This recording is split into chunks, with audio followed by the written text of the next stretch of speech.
Este es el sistema Virtual Triage Table, una herramienta innovadora que ofrece una posibilidad totalmente interactiva para la capacitación en métodos de triage a través de una interfaz de usuario multitáctil de gran precisión desarrollado por Activa Media System y Virtual Ware Group.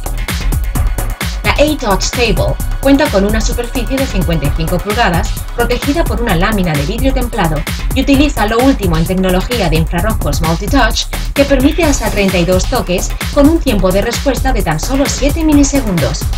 Este dispositivo incorpora una versión de Virtual Triage especialmente diseñado para aprovechar sus posibilidades interactivas.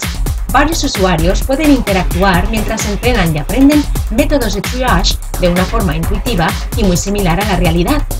El sistema genera ilimitados y diferentes casos y gracias al tamaño de su diseño y a su interfaz táctil posibilita la práctica en común y el entrenamiento conjunto hasta lograr un desarrollo del método intuitivo, mecánico y efectivo. Este producto está destinado a entornos de formación e instalaciones con alumnos y profesionales que hayan recibido una iniciación a métodos de triage.